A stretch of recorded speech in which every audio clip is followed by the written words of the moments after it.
I want to thank our advocates and our leaders standing behind me who have been working on this issue throughout their lives. I am proud to be here in Georgia today to stand shoulder to shoulder with these women and the millions of people around the country who are outraged and fighting for our reproductive and civil rights. Thank you for joining us here and for all the tireless work that you have already done and are doing, and will continue to protect access to basic health care for all Georgians. You are all leaders in this fight, and I am joining you. I am here to not only learn from you, but I intend to use my platform to not only shine a light on what's happening here in Georgia and the deeply personal and troubling impact it's having on women's health right here, but I will also lead the fight for women's civil rights across the country. Right now, entirely too much of the conversation about women and what we can do with our own bodies is being driven by a group of right-wing male politicians. It's time for that conversation to be led by the actual experts, women and their doctors. So I'm here today to speak to the people who are most directly impacted by these horrifying bills and make sure as many people as possible can hear their voices. I feel deeply moved about the stories I heard today, about the mom who was so worried about her life and the life of her child and had to make the most heart-wrenching decision you can possibly make. These are the stories of the reality of women across America. From the male legislator who said, "Why are men making all these decisions?" It's an outrage that in Alabama, all white men made the decision to criminalize basic health care. It's clear that the laws passed here in Georgia and in states across the country represent the greatest threat to reproductive freedom we have seen since Roe v. Wade. And we know that this is not a hypothetical threat. As we heard from the doctors behind us, from the providers, they know what it's like to lose patients. From the advocates who said, when you make abortion illegal, it doesn't stop abortion. It just stops safe abortions. Women's lives are in danger with legislation like this if they are allowed to stand, especially for low-income women, for Black women, for women of color. They are the ones who will suffer most. That is why we must come together to declare that reproductive rights are human rights. They are civil rights, and they are non-negotiable.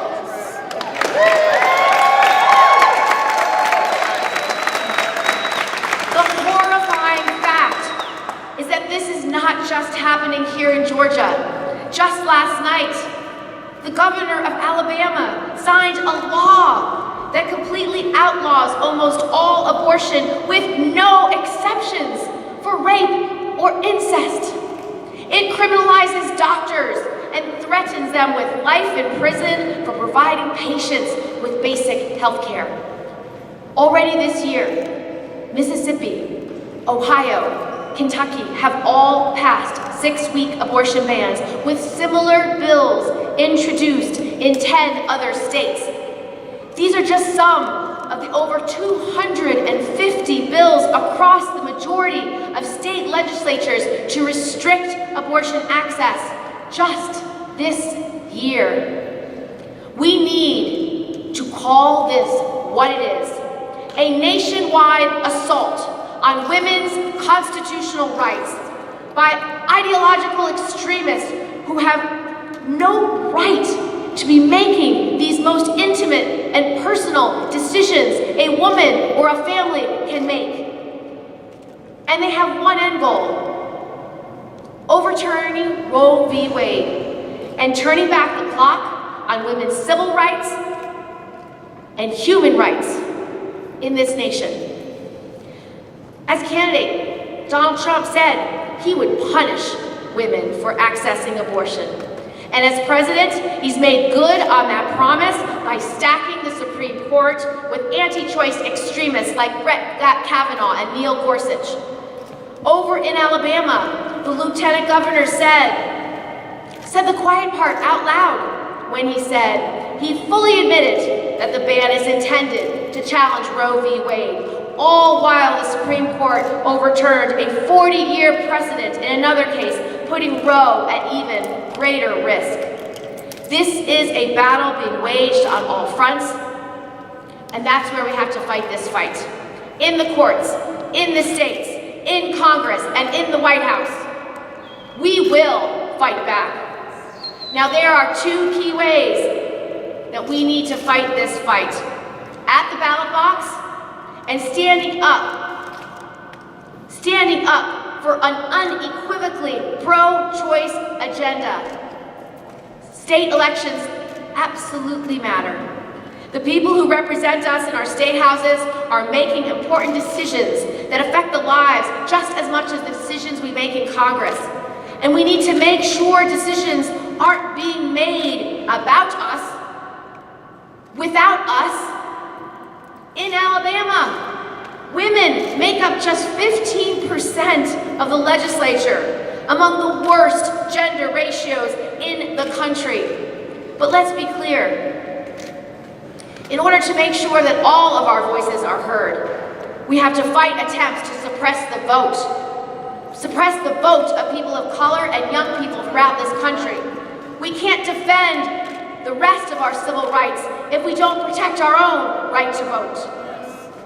Second, as president, I will both defend reproductive rights from political attacks and make guaranteeing and expanding those rights my priority. Last week, I was the first presidential candidate to roll out a robust reproductive rights agenda. I will only nominate judges and justices, including Supreme Court justices, who will commit to upholding Roe v. Wade as settled law.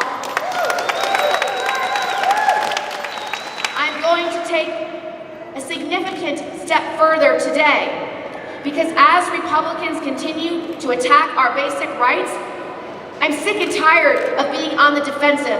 I'm sick and tired of taking one step back every day. I'm sick and tired of more and more women across the country losing their access to basic health care. So today, I'm making it clear that enough is enough. As president, I will take the following key steps to make sure that every woman in America, no matter what state she lives in, or how much money she has in her pocket, can have guaranteed access to safe, legal abortion. First, as president, I will codify Roe v. Wade. I will make it clear, beyond a shadow of a doubt, that women in this country have a guaranteed right to an abortion. Second, I will end the Hyde Amendment, which disproportionately blocks women of color and women with low incomes from getting access to abortion services. And third, in the most sweeping step that I'm going to take as president, I will guarantee access to reproductive health care, including abortion, no matter what state you live in. Yes. The way to do this is I would ensure that no state can prevent private insurance from covering abortion as reproductive health care. I would create a funding stream to ensure reproductive health centers to make sure that reproductive health centers access in every state and every region of the country is available. And I would ensure that no state can pass laws that chip away at access to reproductive care or criminalize reproductive health care providers. Federal law should supersede harmful state laws that take away women's reproductive freedom.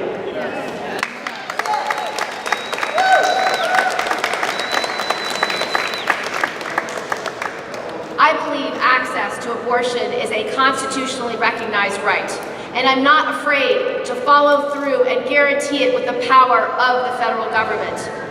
This is about the fundamental question of whether we value women in this country and whether we see them as human rights who are able to make their own decisions. And any Democrat who expects to win the presidency must answer definitively where they stand on this issue. Finally, we must continue to support our local organizations, women we heard from today, who are fighting this fight on the front lines of our communities. They're fighting here in Atlanta and across the country, and they're putting everything they have on the line to guarantee and protect this necessary health care for the people who need it. Women of color, low-income women, young people, LGBTQ community members in particular. I am proud that I am in this fight, and I am proud that I am supported by the activists behind me. And I am proud to be supported by the millions of men and women who do not support these radical bans on women's reproductive freedoms. And I can tell you one thing, if this is a fight that President Trump wants, if this is a fight that he wants with the American people, if this is a fight he wants with America's women, it is a fight he will have, and it is a fight he will lose.